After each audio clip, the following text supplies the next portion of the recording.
काशीपुर जिले के एक छोटे से गांव रामगढ़ में सदियों पुरानी एक अफवाह थी।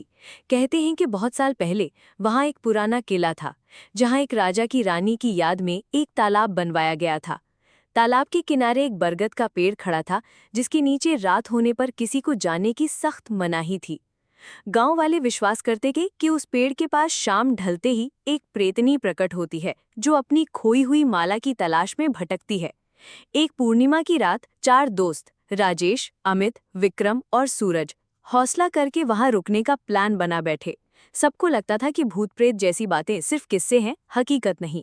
रात के करीब 1 बजे अचानक किले की टूटी दीवारों से खरखराहट की आवाजें आने लगी। विक्रम ने हंसकर कहा, पत्ते हिल रहे होंगे। लेकिन अगले ही पल तालाब की तरफ से घुंघरू की झंकार सुनाई दी। धीरे धीरे एक स्त्री की परछाई पानी से निकलती हुई दिखाई दी। उसके चेहरे पर आधा घूंघट था, बाल उलझे हुए और आंखें जलती हुई। घुंघरू की आवाज पास आती जा रही थी। सूरज घबराकर चिल्लाया और भागने की कोशिश की, लेकिन किले का फाटक खुद ब खुद बंद हो चुका था। तभी वो स्त्री उनके सामने आ खड़ी हुई और कर्कश आवाज में बोली, मुझे मेरी माला लौटा दो, वरना कोई भी सवेरा नहीं देख पाएगा। अमित थरथराते हुए पूछा, कैसी माला? वो स्त्री जोर से हंसी और किले की दीवारें थरथरा उठी। दोस्तों को लगा जैसे जमीन उनके पैरों तले खिसक रही हो। कहते हैं उस रात के बाद सिर्फ सूरज ही गांव वापस आया, बाकी तीनों का कुछ पता नहीं चला। आज भी रामगढ़ के लोग उस किले और बरगद के पेड़ से दूर रहते हैं। कहते हैं पूर्णिमा की रातों में अब भी घुंघरू की हल्की झुनक सुनाई देती है। रहस्य की अगली कड़ी। सूरज उस रात किसी तरह फाटक की जंग लगी सलाखें तोड़कर भाग निकला। गांव पहुंचते ही उसका चेहरा सफेद पड़ चुका था और जुबान हकलाने लगी। लोगों ने बार बार पूछा कि किले में क्या हुआ, बाकी दोस्त कहाँ हैं, लेकिन सूरज बस इतना ही बड़बड़ा सका, वो स्त्री, माला, अंधेरा। कुछ दिनों तक सूरज खामोश रहा, फिर अचानक उसकी तबीयत खराब होने लगी। रात में वो सोते सोते उठकर किले की ओर चल पड़ता। घर वाले उसे खींचकर वापस लाते। उसकी आंखें सुर्ख हो चुकी थी और वो बार बार दोहराता, मुझे उसकी माला देनी होगी, वरना सब तबाह हो जाएंगे। गांव के बुजुर्गों ने तब एक पुरानी कहानी सुनाई। किले में एक राजा की दासी थी, जिसे गद्दारी के झूठे आरोप में जिंदा तालाब में डुबो दिया गया था। मरते वक्त उसके गले में सोने की माला थी। वही माला आज तक किले में कहीं दबी है और उसकी रूह हर पूर्णिमा की रात उसे तलाशती है। सूरज की हालत इतनी बिगड़ गई कि ओझाओं ने जाप का आयोजन किया। सब किले पहुंचे। जैसे ही ओझाओं ने मंत्र पढ़ना शुरू किया, किले की दीवारों से सन्नाटा टूटा और अचानक तालाब का पानी उबलने लगा। वहां से एक चमकती हुई सोने की माला ऊपर आ गई। सूरज ने चीख मारकर माला पकड़ी और किले के अंदर भाग गया। फाटक खुद बंद हो गया। बाहर वाले चिल्लाते रहे, लेकिन अंदर से सिर्फ सूरज की डरावनी कराह सुनाई दी।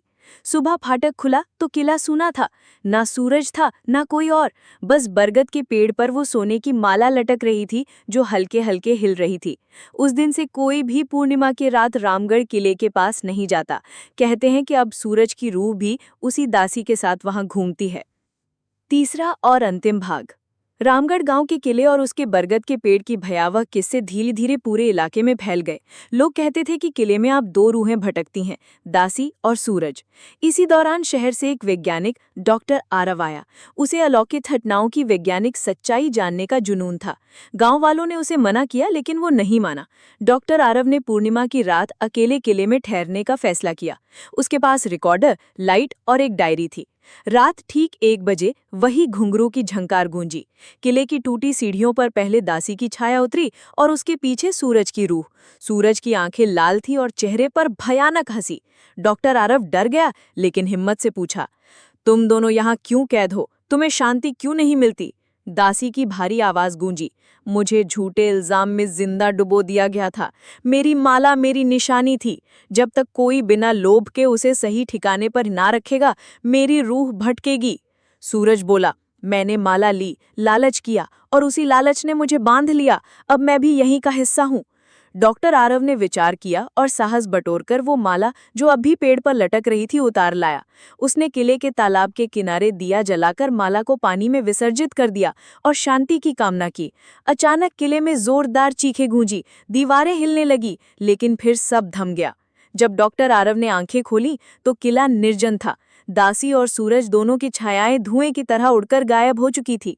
सुबह गांव वाले आए तो देखा बरगद के पेड़ से माला भी गायब थी। पहली बार लोग बिना खौफ के किले के अंदर खड़े हो सके। कहते हैं उसके बाद से किला शांत हो गया, लेकिन कभी-कभी आधी रात को किले के भीतर एक कोमल सी आवाज अब भी सुनाई देती है। और इस तरह रामगढ़ गांव की भूतिया रात का राज समाप्त हुआ।